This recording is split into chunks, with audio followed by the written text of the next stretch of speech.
Hello guys, very good evening to all of you. आपका स्वागत है आपके अपने YouTube channel Invision truly conceptual में। तो दोस्तों, मैंने आपको पिछले क्लास 11 की जो कॉम्प्लेक्स नंबर की जो पार्ट है, पोलर फॉर्म और आपको ज्योमेट्री फॉर्म, ये मैंने आपको पिछले क्लास मैंने आपको बताया था। ठीक है दोस्तों, तो आप लोग, मैं आशा कर रहा हूँ कि आप लोग बहुत अच्छे से नोट्स बना लिए होंगे। ठीक है, और उसको आप अपने सामने अभी नोट्स को ओपन करके रखिए। देखिए, मैं आपको उसी से आपको 4 क्वेश्चन आपको मैं करवाने वाला हूं। टोटल 4 क्वेश्चन जो होंगे ये दोस्तों, ये टोटल 4 क्वेश्चन आपको सेम जो मैंने आपको 4 क्वाड्रेंट पढ़ाए थे, 4 क्वाड्रेंट की अलग अलग जी मैंने आपको आर्ग्यूमेंट और उसकी जो आपको पोलर फॉर्म रहती है, पोलर फॉर्म मैंने आपको बताया था। तो ये दोनों का आपको हम लोग सिंगल क्वेश्चन हम लोग अभी करेंगे। चलिए, तो इसको आप ध्यान में रखिएगा, अपने कॉपी को, नोट्स को अपने पास में रखिए और इसको देखते जाइए कि कैसे अब हम लोग जो कॉम्प्लेक्स नंबर का जो एग्जांपल लेंगे, वो एग्जांपल अलग अलग क्वाड्रेंट की होगी। मैं आपको सारे क्वाड्रेंट का एक एक एग्जांपल का आपको क्वेश्चन करवा देता हूं, आपको सारा कॉन्सेप्ट क्लियर हो जाएगा। दोस्तों, सबसे पहले हम लोग क्या करेंगे कि पहली क्वाड्रेंट का हम लोग क्वेश्चन लेते हैं। ठीक है, चलिए, तो क्वेश्चन आज हम लोग पहला क्वाड्रेंट का जो एंगल होगा, क्वेश्चन कैसे दी रहेगी, find modulus argument and hence convert into polar form. इस तरह से दोस्तों आपको क्वेश्चन दी रहेगी।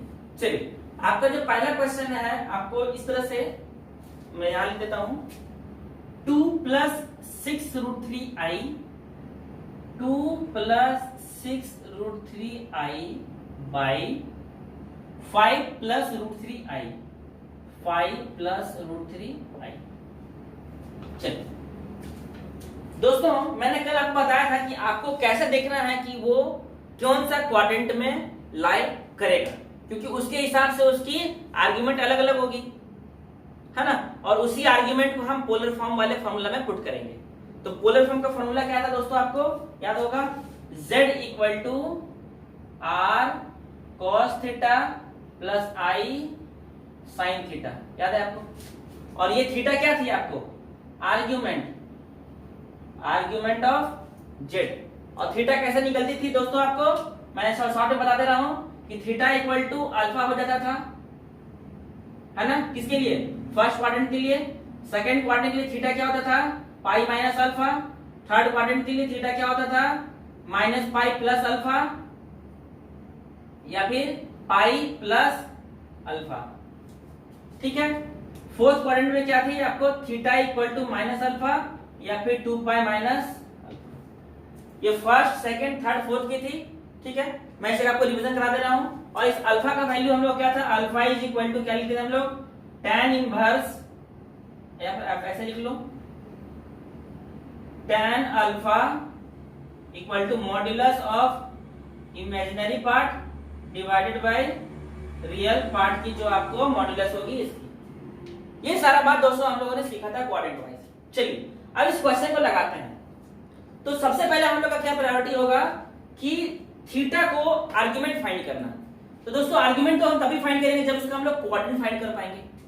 अब क्वाड्रेंट फाइंड करने के लिए आपको x और y की वैल्यू मालूम होनी चाहिए कि x > 0, y > 0, x = 0, x < 0 और y < 0।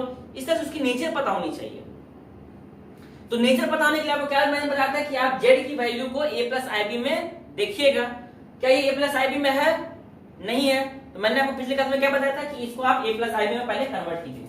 चलिए, क्वेश्चन को फटाफट सॉल्व करते हैं। z = 2 + 6√3i divided by 5 + √3i into 5 - √3i by 5 - √3i। ये क्वेश्चन दोस्तों आपको, चलिए इसे देखते हैं हम लोग, कितना आ रहा है, 10 + 30√3i -2√3i।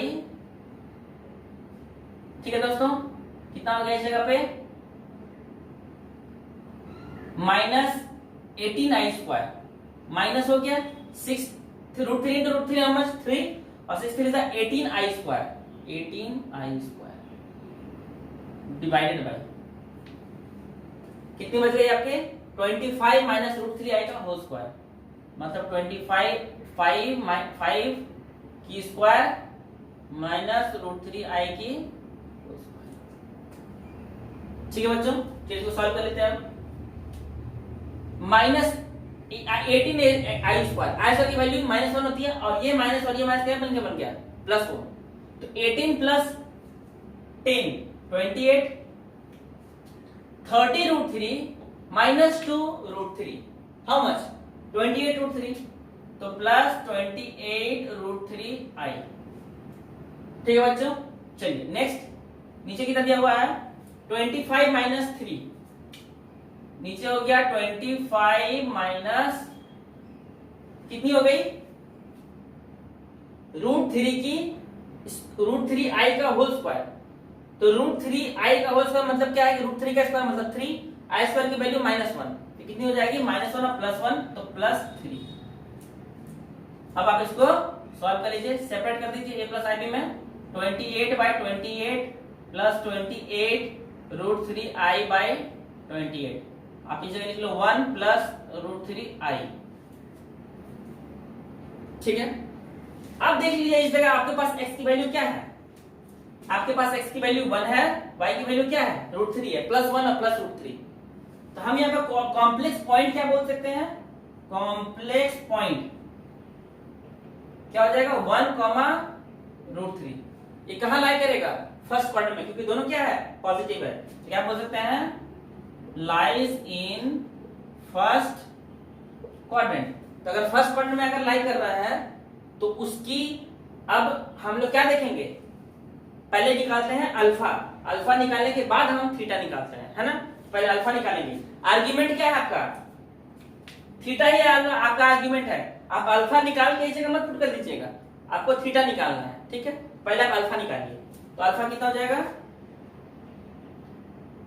tan alpha equal to modulus of imaginary part of z by real part of z। Imaginary part of z कितना है दोस्तों, आपको √3 है, यहाँ कितना है 1 है, मॉड में रखिए कितनी हो जाएगी √3,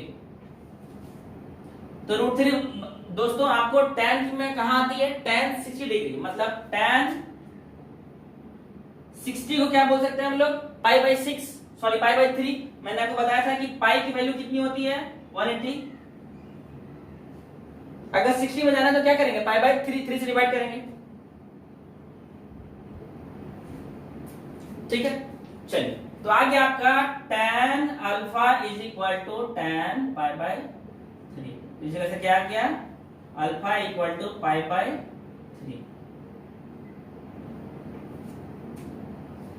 तो अल्फा अगर π/3 आ गया तो हम लोग क्या बोल सकते हैं कि थीटा भी क्या हो जाएगा अल्फा, तो हम लोग क्या लिखेंगे कि since z lies in first quadrant तो theta is equal to alpha, और ये थीटा क्या है मेरा, यही मेरा बन जाएगा r ऑफ z। तो अब थीटा क्या आ गया मेरे पास π/3। चलिए तो ये हम लोग का आर्ग्यूमेंट निकल गया, आर्ग्यूमेंट बोलिए या फिर एम्पलीट्यूड, मैंने बताया था आपको एम्पलीट्यूड बोलिए या फिर आर्ग्यूमेंट बोलिए एक ही बात है, एम्पलीट्यूड निकल गया।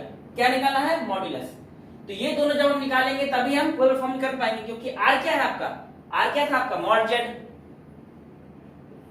है ना, तो आप इस जगह पे मॉड z निकालिए, देखिए कितना आ रहा, तो मॉड z कितना जाएगा √ रियल पार्ट की स्क्वायर प्लस इमेजिनरी पार्ट की स्क्वायर।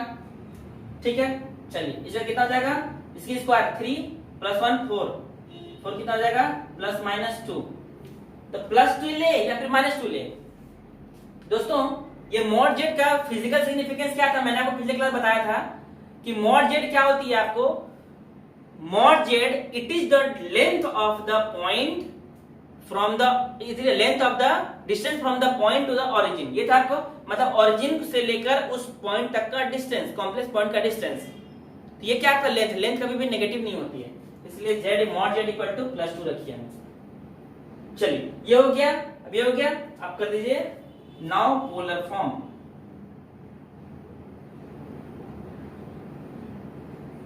कितना हो जाएगा, z equal to r cos theta plus i sine theta, put कर दीजिए। आर कितनी वैल्यू है, यही तो मैं आपकी आ रही है 2 cos आई की थीटा कितनी निकल गई दोस्तों आपको, π/3, 2 cos π/3 प्लस आई साइन, ये आपको निकल गई। ठीक है दोस्तों, चलिए ये हमारा हो गया क्वेश्चन फर्स्ट क्वाड्रेंट का। अब हम लोग देखते हैं क्वेश्चन सेकंड क्वाड्रेंट का। ठीक है, तो सेकंड क्वाड्रेंट के लिए दोस्तों हम लोग सिर्फ क्वेश्चन को चेंज कर देते हैं।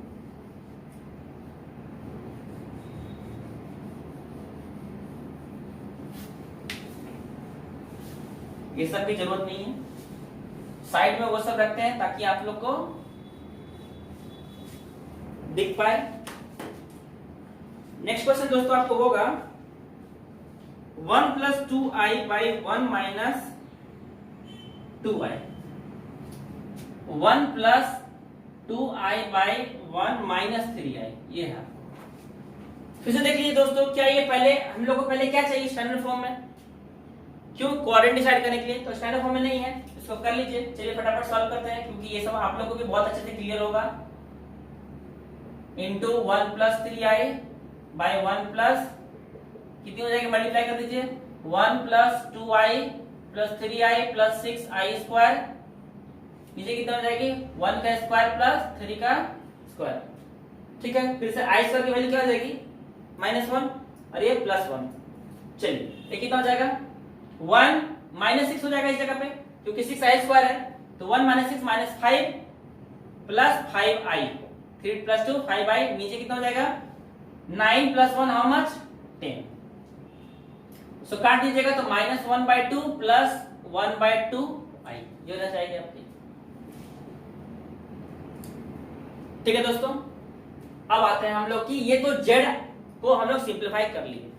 देख लीजिए आपका कॉम्प्लेक्स पॉइंट क्या हो गया, कॉम्प्लेक्स पॉइंट क्या हो गया -1/2, 1/2। ओके, ये कौन सा लाई कर रहा है, since z lies in second quadrant, तो सेकेंड क्वाड्रेंट के लिए क्या हो जाएगा, थीटा इक्वल टू, थीटा क्या है मेरा argument of z equal to क्या है π - अल्फा, तो पहले हमको अल्फा निकालना होगा।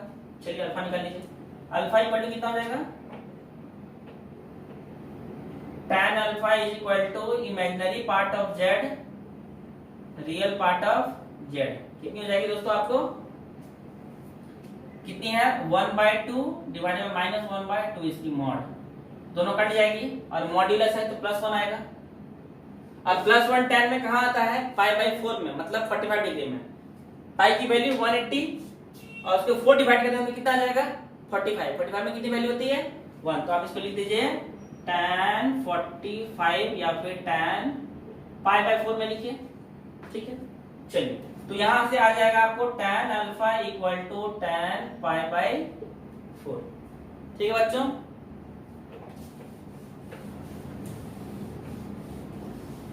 नेक्स्ट तो यहां से क्या हो जाएगा अल्फा इक्वल टू π/4। तो हमको कहां तक जाना है आर्ग्यूमेंट तक, तो आपको आर्ग्यूमेंट क्या हो जाएगा ARZ, क्या हो जाएगा थीटा होती है वैल्यू इसकी, और थीटा होती क्या है आपको π - अल्फा, तो π - अल्फा कितना है आपको π/4, कितना हो जाएगा 4π - π, हाउ मच 3π/, ये तो हो गया आपका थीटा निकल गया, आर्गुमेंट निकल गया। अब कहां जाना है आपको पोलर फॉर्म के लिए R करना है, तो R कितना हो जाएगा R मतलब mod z, तो mod z equal to R equal to root under किसकी स्क्वायर -1/2 की स्क्वायर प्लस 1/2 की स्क्वायर। ओके, तो 1/4 plus 1/4 root under 2/4 root under 1/2, तो आ जाएगा 1/√।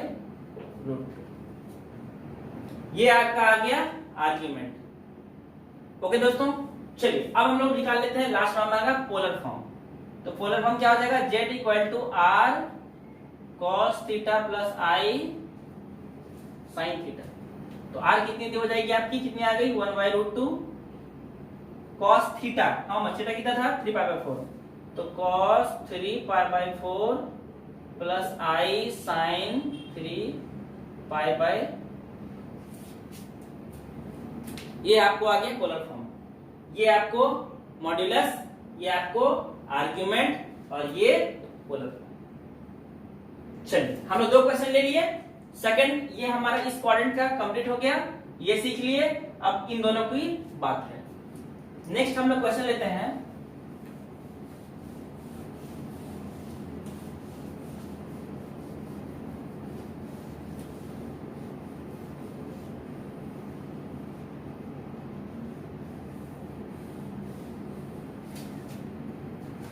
नेक्स्ट क्वेश्चन आपको दोस्तों दे रखा है -1 -3i z equal to -1 minus i है, सॉरी 3i नहीं माइनस आई। दोस्तों देखिए ये आपका स्टैंडर्ड फॉर्म में है। तो नेक्स्ट हम लोग स्टार्ट कर देते हैं कॉम्प्लेक्स पॉइंट से। तो कॉम्प्लेक्स पॉइंट क्या है, डायरेक्ट सॉल्यूशन स्टार्ट करते हैं। कॉम्प्लेक्स पॉइंट क्या है, -1, -1, तो क्या बोल देंगे, लाइज इन कौन सा क्वाड्रेंट, थर्ड क्वाड्रेंट। तो आते हैं अब हम लोग थर्ड क्वाड्रेंट में। तो थर्ड क्वाड्रेंट के लिए क्या चाहिए, थीटा इक्वल टू ये वाली चीज, तो पहले आप अल्फा निकालोगे, अल्फा निकालिए। तो अल्फा कितना हो जाएगा, tan alpha equal to imaginary part by real part की मॉड। इमेजिनरी पार्ट कितनी है -1, रियल पार्ट कितनी है -1, इसकी मॉड आप ले लोगे तो 1 ही आएगा। और 1 किसके बराबर होता है दोस्तों, tan π/4। अभी मैंने बताया tan π/4 मतलब 45 डिग्री। चलिए तो यहां पर आप लिख दीजिए कि tan alpha equal to tan π/4, तो अल्फा इक्वल टू π/4। ठीक है बच्चों, तो अल्फा इक्वल टू π/4। अब देख लीजिए जगह थीटा का 2 वैल्यू है थर्ड क्वाड्रेंट के लिए, आप दोनों में से किसी में भी आंसर दे सकते हैं। तो चलिए हम लोग दोनों देख लेते हैं कि दोनों का मैं निकाल लेता हूं।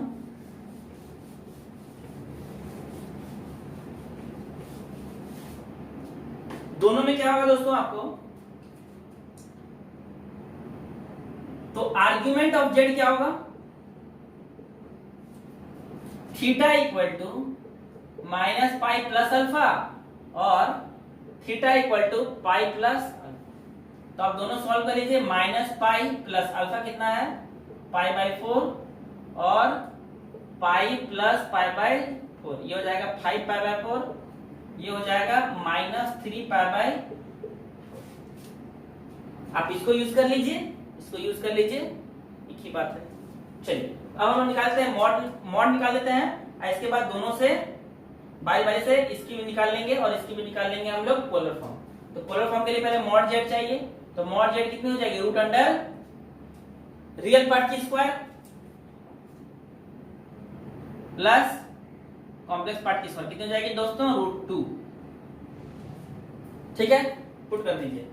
तो z equal to r cos theta plus i sine theta, और z इक्वल टू इसके लिए हम लिख देते हैं r cos theta plus i, r की वैल्यू कितनी है √2 cos, पहले ये लेते हैं -3π/4 प्लस आई साइन -3π/4।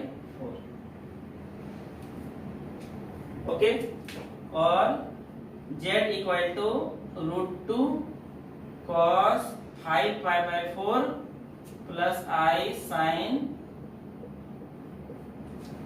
दोनों में से दोनों आंसर आपको पॉसिबल है। दोस्तों आपको इस जगह एक जगह बुक में और सिंप्लीफाई करके दिया होगा, cos की ये इस -3π/4 को प्लस लिख दिया होगा। ये क्यों लिखा है ये मैं आपको ट्रिग्नोमेट्री में बताऊंगा, ठीक है। तो अभी के लिए इतना ही याद रखो कि cos का नेगेटिव एंगल पॉजिटिव हो जाता है, तो आप लिख दीजिए कि cos 3π/4 किसकी नेगेटिव पॉजिटिव होती है, cos थीटा और sec थीटा की, उसकी रेसिप्रोकल की। और बाकी का माइनस जो है बाहर निकल आता है। तो ये साइन थीटा है, तो इसका माइनस कहाँ आ जाएगा, बाहर आ जाएगा, तो आ जाएगा minus i sine 3 pi by. ये दोस्तों आपको दोनों आंसर हो गया। चलिए ये आपका हो गया 3 हम लोग सॉल्व कर लिए। अब हम लोग आते हैं 4 में।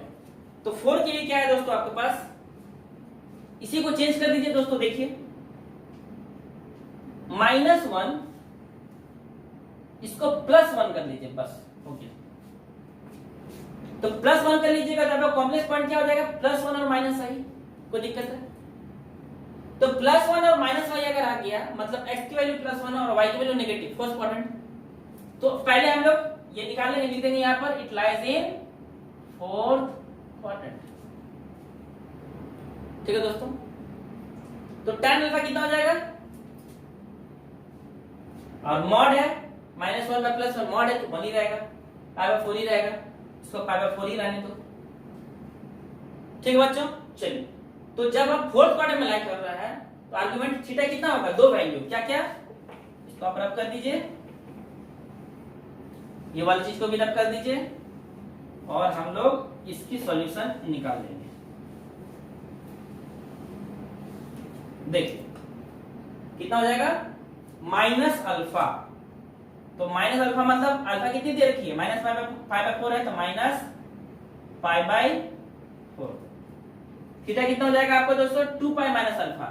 तो 2π -अल्फा 2π - π/4 7π/4, ऐसे ले लोगे तो 7π/4। मॉड जेड तो वही रह जाएगी आपकी, कितनी हो जाएगी, इस जगह +1 की बस स्क्वायर हो जाएगी, रहना तो वही है, -1 की स्क्वायर +1 की स्क्वायर का रूट 2। चलिए अब इस जगह बैठा दीजिए, तो आ जाएगा z = √2 cos थीटा। थीटा कितना हो गया, -π/4 प्लस i sin -π/4। इस जगह पुट कर दीजिए z = r